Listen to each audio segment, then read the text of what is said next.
We respectfully acknowledge that the Windsor Regional Hospital occupies the traditional, ancestral, and contemporary lands of the Niswi, Ishkwiden, Anishinaabeg, the Three Fires Confederacy, Ojibwe, Odawa, and Potawatomi. We acknowledge the land and the surrounding waters for sustaining us, and we are committed to protecting and restoring these lands and waters from environmental degradation.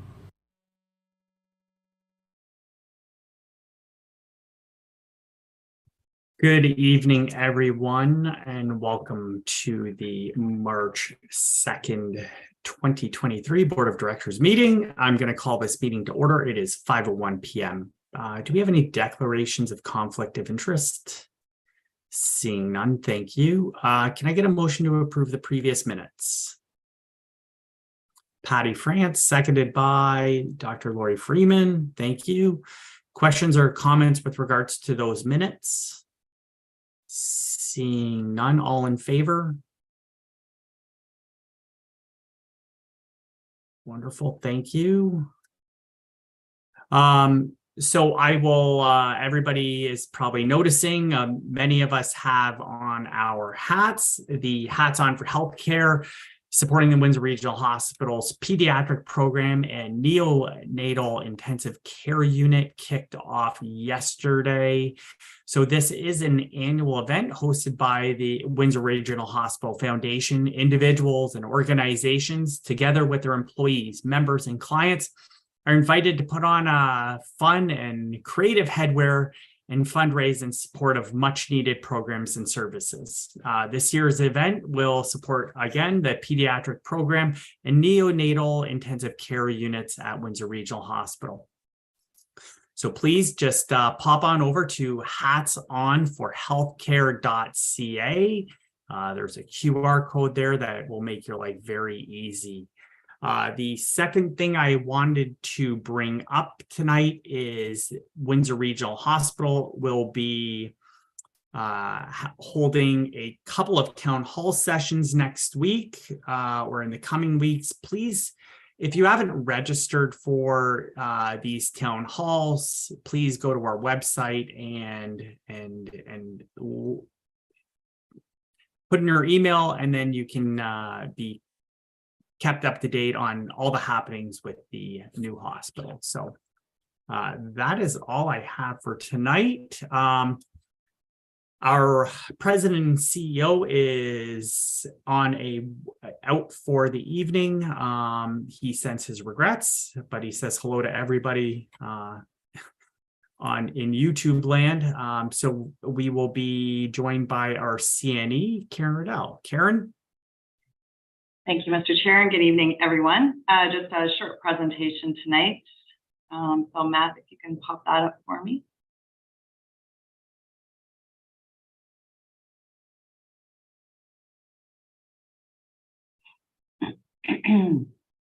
So tonight we're just going to give you an update on kind of the state that we're in comparison to where we were last month with our presentations that we're seeing at the hospital.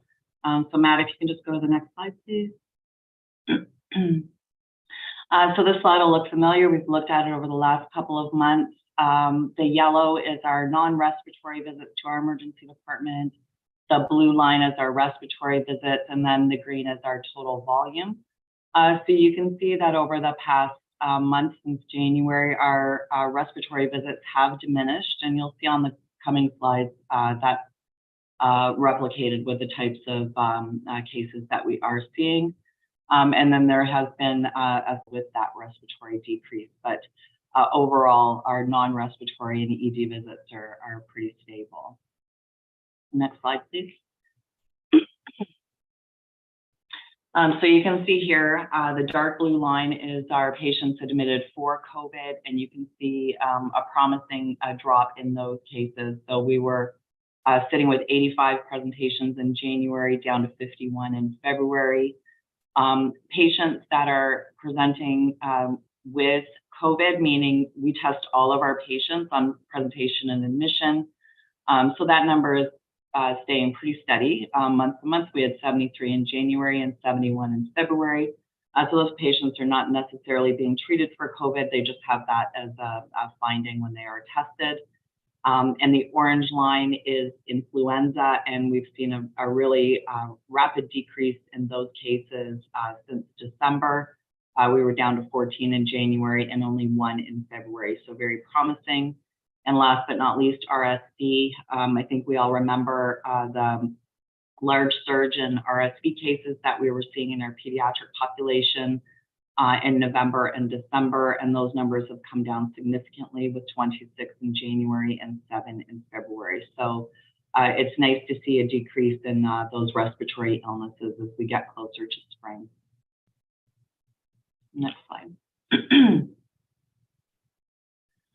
So when we're looking at our overall occupancy, even though we've had a decrease in our respiratory presentations, we're still seeing high admission rates and high acuity in our patient population. So we're still running, these are the numbers from yesterday, and they're similar today. MET and OLET, we're running at 107 and 108% occupancy, and that's with all of our surge beds remaining open. 23 admit no beds at MET and 28 at OLET. Our PEDS cases have dropped significantly. You'll recall previously we were running 18 and over patients out of 16, and now we're settled back into a much better capacity there, and only 1 child with a respiratory illness was admitted as of yesterday. Our NICU's got good capacity, and our ICU's got very good capacity at the MET site.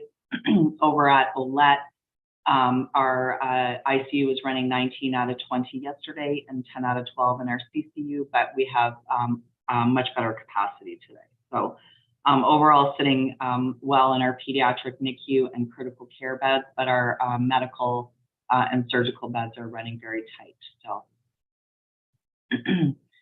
And then next slide, please. So just a little bit about the ALCs. So as of yesterday, out of our alternative level of care patients that we have, 16 of those were for long-term care. Those 16 patients have been ALC for 228 days total, with an average of 14 days per person. That's ALC. And if we look back into September of last year, we had 33 ALCs. So we've had a significant decrease in our ALC for long-term care in the hospital. And they had a combined total of 913 days in hospital and an average of 27 days per ALC for long-term care. So we're seeing a significant decrease in the numbers of ALCs with the various provincial programs put in place, and with supportive home and community care, and getting us access to long-term care beds in the community. So that significantly helped our capacity. So that's a good news thing. And then last slide. Our chair mentioned our town hall coming up. So we have 2 town halls next week. On March the 7th, we have an English town hall at 7 o'clock p.m. and on March 9th, a French town hall at 7 p.m. And you can register at www.windsorhospitals.ca so that you can get the link to join our town hall and get the latest with regards to where we're at with planning and what we're looking at with regards to the feedback we received from the community, our physicians, our staff, and our patients, and how we're incorporating that into the planning moving forward, and to also be able to get your questions answered. So do encourage you, if you've not yet registered, to go ahead and do that. And that is the end of the report for tonight, unless there's any questions.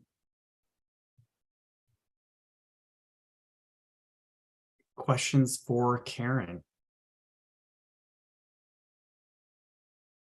Now, I apologize, everybody is frozen on my screen, so it's clearly my internet where I'm having issues. So if you do have your hand up, please speak up. All right, wonderful. Karen, great job. Thanks so much. Next up, we have the Schulich report with Dr. Jacobs. Thank you very much, Mr. Chair. I have a very brief report. This year does mark the 15th anniversary for our school being here as a bricks and mortar campus in Windsor. And so that's quite exciting for us. We are going to mark the occasion with a couple of events. March the 29th, the Dean will be down from London to host a faculty town hall out of the Windsor campus, where we'll discuss some of the accomplishments that the school has had over the last 15 years. And that evening following, there'll be an open event at the school as well from 5 to 7 that we're happy to have all of you join us. We do have a number of accomplishments which we'll be highlighting. And I think the biggest one that I wanted to point out to the board today was when we look at the numbers of physicians in Windsor, Essex, and how that has changed since the school came to existence. Windsor, Essex, as most of you know, has always grown at a slower pace in comparison to the rest of the province with respect to numbers of physicians, both for family physicians and specialists.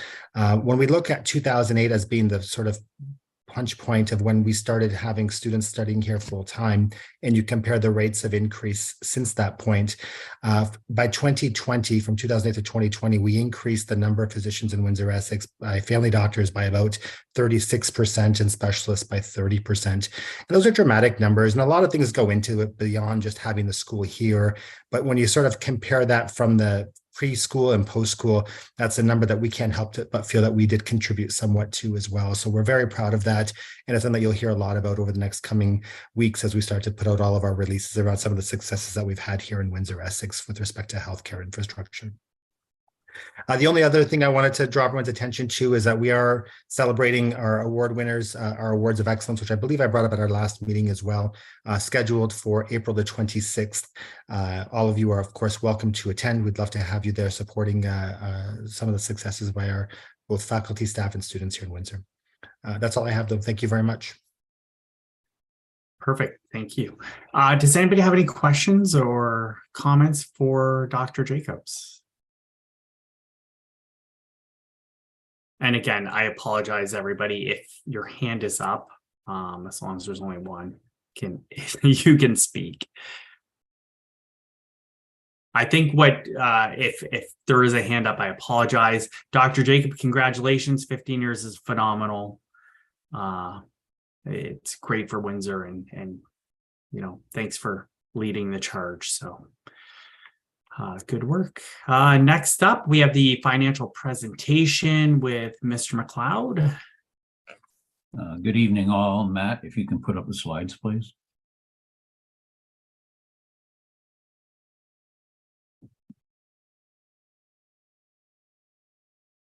These will be the results for the 10 months ended January 31st, 2023. The next slide, Matt, please.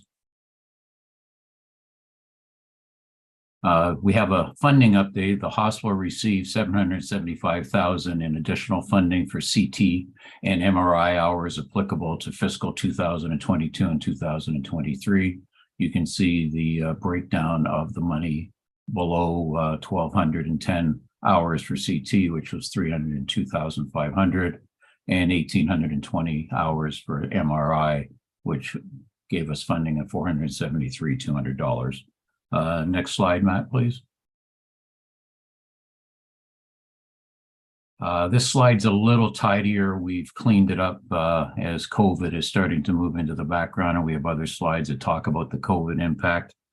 Year to date, we have a surplus of $2.9 million. That is $3.2 million worse than planned. The net surplus after building amortization is $1.8 million, which is $2.6 million worse than planned. Next slide, Matt, please. This slide breaks down the impact of COVID on our expenses.